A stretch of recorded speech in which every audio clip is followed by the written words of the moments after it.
This One's Wife. A date to avoid. Hello, I'm H.G. Tudor. It's the most wonderful time of the year, with the kids jingle belling and everyone telling you be of good cheer. It's the most wonderful time of the year. Yes, Christmas is approaching, valuable viewers.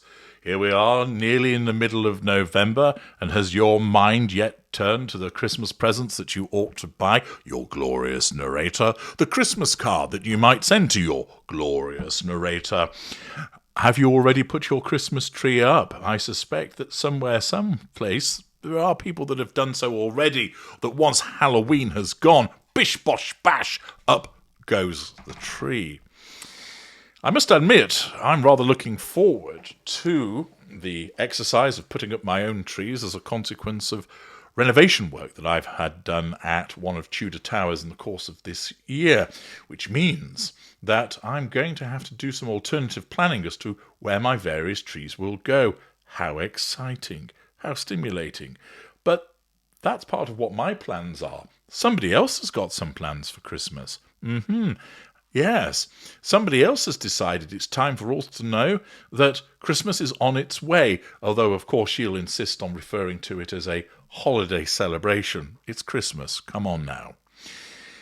This One's Wife has ensured that supine publication, People, has been allowed to inform us all of the release date for her Netflix holiday special.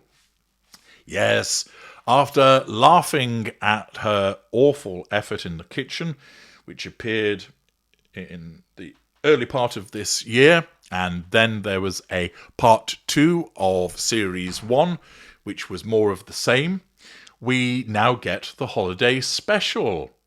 People tell us This One's Wife is ready to spread some holiday cheer. Well, it won't be Soylent Red. That'll make everybody miserable. Spreading her legs used to make people happy, but one should imagine that that cavernous place is rather a place of doom these days. Yesterday, the release date was announced for the Duchess of Sussex's Netflix special With Love, Meghan, Holiday Celebration. Huzzah, I hear you say. What were we told? Well, her Instagram page, naturally, utilisation of social media to assert control and draw fuel, told us, embrace traditions and make new ones this holiday season. With Love, Meghan, Holiday Celebration arrives December 3rd on at Netflix. A new photo accompanied the announcement.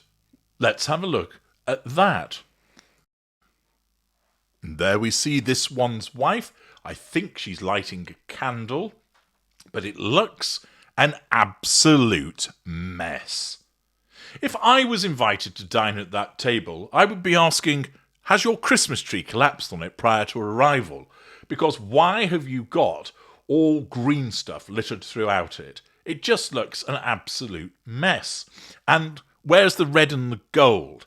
Oh, you've got a bit of gold on the napkins. Ordinarily, one would expect either blue and silver or red and gold, particularly red and gold. Why is there a giant bauble in the middle and then a smaller one? They look shit. It just looks like somebody is going to take hold of that, piss in it, and then throw it up in the air.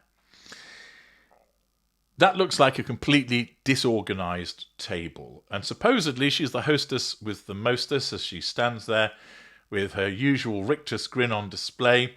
The gold bangles, of course, jingle-jangling on her arm as she shows us, well, that is her festive table. Well, I'd certainly be passing.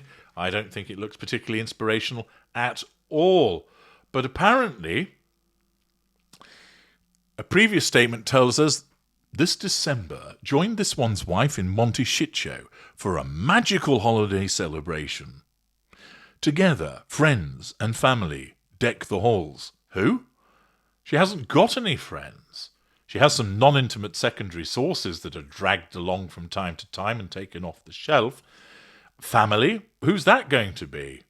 Won't be a dad, won't be a half-siblings, it won't be the royal in-laws, might be Doria. It's laughable, isn't it, that naturally Christmas is viewed as a time that you get together with family and tolerate them for one day before thinking, thank God I can go to the football on Boxing Day and escape them, and getting together with your friends and getting absolutely wankered. But for this one's wife, she espouses the virtue of those principles of getting together with friends and family, when in actual fact she has very little of either. But apparently, according to her blurb, friends and family deck the halls, create holiday feasts. Well, create holiday feast, what will that be? Throwing some spaghetti into a bowl and then pouring water over the top of it and then saying, ta-da, I have made Christmas spaghetti? Will it be a case of her producing something which is actually unwrapped Ferrero Rocher and she pretends that she spent all Christmas Eve making them herself? Or will it be more of her fruit-related extravaganza of, here's some fruit, I've moved it around on a plate, aren't you impressed? Craft heartfelt gifts and share lots of laughs, ones that are false and artificially generated, with simple how-tos to follow at home. It's a holiday wonder with warmth, tradition, and a generous dose of joy. Well, presumably, this was filmed at the same time as Part 1 of Series 1 and Part 2 of Series 1, because I really cannot see Netflix bothering their backside to say, right, okay, those two parts were so absolutely bastard successful, the world was swept off its feet, so you know what? It's well worth going and hiring another venue and getting together all of the crew again and all of the Christmas stuff this time around. Of course not. I suspect that you're not going to see too much that's actually that Christmassy because they wouldn't have been bothered to decorate it accordingly. So rather than having something where Andy Williams would be at home singing, as I did at the beginning of this video, I suspect you're going to have something that's relatively Spartan and monochrome because, of course, this one's wife thinks that makes her look young and trendy.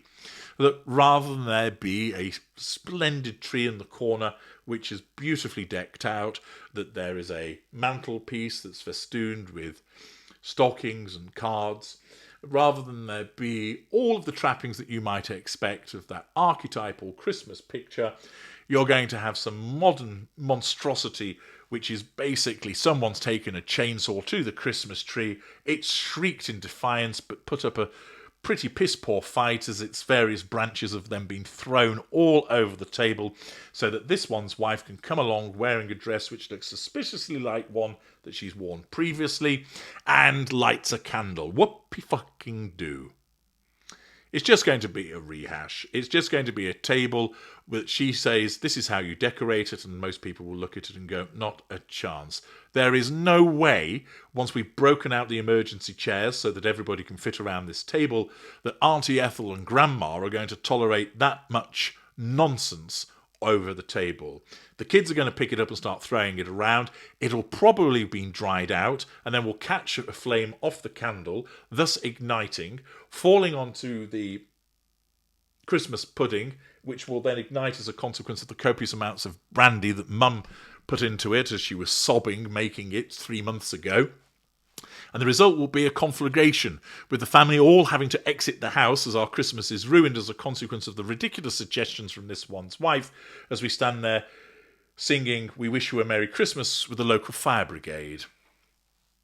It's a date to avoid. It'll just be the bland nonsense of this one's wife as Netflix undoubtedly breathes a huge sigh of relief and say, right, that's the last thing we'll ever have to do with that woman, thank goodness. You can imagine it'll be more of the same of her telling you how to craft something and somebody else has done it already. That she will be producing items from the oven which have been cooked by somebody else and they'll be extracted showing no steam or heat whatsoever because we know that she doesn't do any proper cooking. It'll be interesting to see if anybody actually bothers to watch it, whether it's just going to the usual grudge watching from a variety of YouTubers that, devoid of material, decide, yes, I'm going to watch it and go through it all with you blow by blow when most people are not interested, or whether there will be some genuine interest in how she can enhance your holiday occasion. It's been announced. Naturally, This One's Wife needs you to know. She needs you to know through People and other publications, and a picture produced also. But the upshot of all of this is it's just yet more attention-seeking on the part of This One's Wife for a series that ought to have been shot and thrown in a shallow grave after part 1 of Series 1. I'm H.G. Tudor. Thank you for listening.